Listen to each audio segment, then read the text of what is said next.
Salam, hər vaxtınız xeyir olsun. Bugün biz sizlə qarışıq formalı cədvəllər mövzusunun izahına baxacağıq. Ümumiyyətlə, bu tipli testləri görəndə nə edəcəksiniz?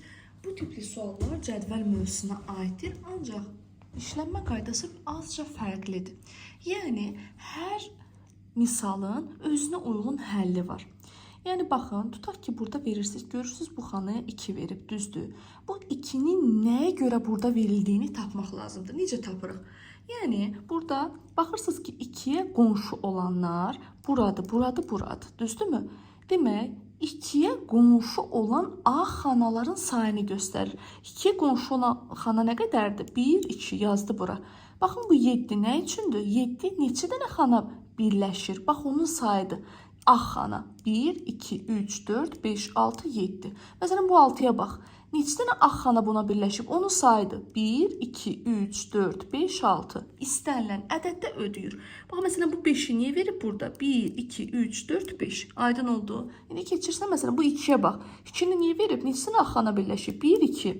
Məsələn, bu 6-nı niyə verib? 1, 2, 3, 4, 5, 6. Hamısında ödəyir. Və bir dənə qanun uyğunluq tapırsansa, hamısında ödəyəcək bu. İndi baxırsan suala. Suala neçə dənə A xana birləşib? 1, 2, 3. Cavab olacaq B variantı. Daha sonra baxırsınız 149-cu suala. Yenə də burada, bax, mən bunların məğzini tapmağa çalışıram. Baxıram ki, məsələn, burada 1 verib, düzdür. Görürəm, A xana 2 dənədir. Demək, A xana ilə işləməyib. Baxıram, burada qara xana. Demək, bu 1 nə üçündür? Bu xanaya birləşik olan qara xananın sayını göstərir. Məsələn, bu 2, düzdür. Bu da 2-yə toxunur, bu da 2-yə toxunur. Aydın oldu. Səndən indi burada, məsələn, bu 3-ə bax. 1, 2, 3. Aydın oldu. Bu 3-ə bax. 1, 2, 3. Bu 4-ə bax. 1, 2, 3, 4. Görürsünüz, hansı buna toxunursa onun sayını götürür. İndi suala baxırsan. Suala nə toxunur? 1, 2. Olacaq C variantı. Biraz qəribədir həlli üsulu, amma yəni artıq biləndən sonra belə tipli sual harda görsə, sınaqlarda tez-tez rast gəlirsiniz. Yəqin ki, sizin də qabağınıza çıxıb. Ona görə yolunu bilsəz, nə qoyursa, şərt qoysun, siz onu tapacaqsınız. Baxırsınız 150-ci test tapşırığın izahına. Nə deyir burada? Baxırsınız burada, məsələn, baxıram bu 1-dən. Görürəm ki, burada qara xana verib, düzdür. Bu qara xananın sayını da verə bilər. Sonra başqa da baxıram ki, neçə dənə A xana var? 1, 2, 3, 4. Bununla da heç bir şey tapa bilmədik. Məsələn, bax, bura bu 4-ə baxaq. Neçə dənə qara xana birləşib? 2. Aha, demək, buradakı rəqəm ona bitişik olan qara xanaların kvadratını götürür. Məsələn, bax, bu 1, düzdürmü? 1-ə neçə dənə qara xana birləşib? 1 dənə, kvadratı 1 eləyir. Məsələn, bax, bu 4-ə neçə dənə xana birləşib? 1, 2, kvadratı 4. Vəssalam. Məsələn, bax, bu 4-ə neçə dənə qara xana birləşib? 1, 2, kvadratını götürüb yazır bura. İndi baxırsınız bu x-a. X-a neçə dənə qara xana birləşib? 1 dənə. 1-in kvadratı eləyəcək 1. Demək, x-in sənin 1-dir. Daha sonra baxırıq y-ə. Y-ə neçə dənə xana birləşib? 1 dənə. Demək, bu da bunun kvadratıdır. Bu da olacaq, cavab olacaq 2. Baxırsınız 4-cü test tapşırığın izahına. Yenə də baxırıq. Məsələn, burada diqqətimi 0 çəkir. Baxıram ki, burada 0-a heç bir nə boz var qırağında, nə də başqa bir rəqəm. Tamam. Onda keçirib bu 4-ə baxırıq. Bu 4-ün nə birləşib buna? 2 dənə boz birləşib. Demək ki, bu 4-ü 2 bozdan ala bilər. Ola bilər ki, 2 bozun sayını 2-yə vurur. Görək bu tərəfdə də ödəyirmi? Məsələn, bu 2-yə bax.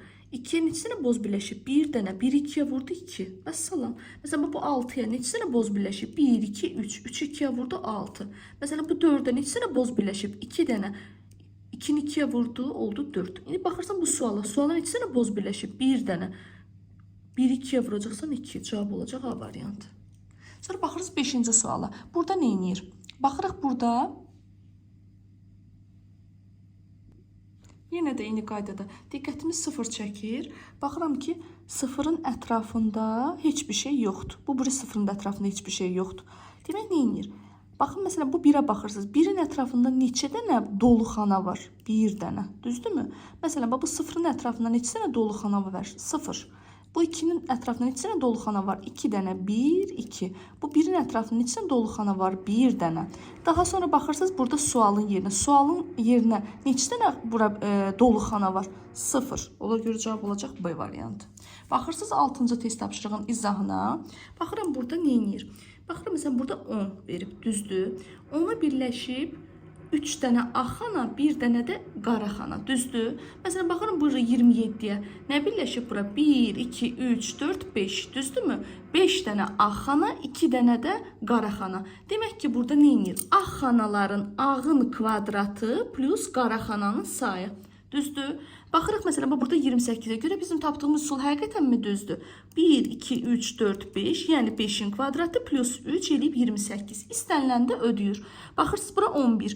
1, 2, 3, 3-ün kvadratı plus 2 olacaq 11. İndi baxırıq, sualı tapırıq. Neçə dənə bura ağ xana birləşib? 1, 2, 3, 4, 5, 6. Olacaq 6 kvadratda. Neçə dənə qara xana birləşib? 1 dənə, üstünə 1 gəlirsən eləyir 37. Bugünlük bu qədər. İnşallah növbəti videolarda görüşənədək sağ olun.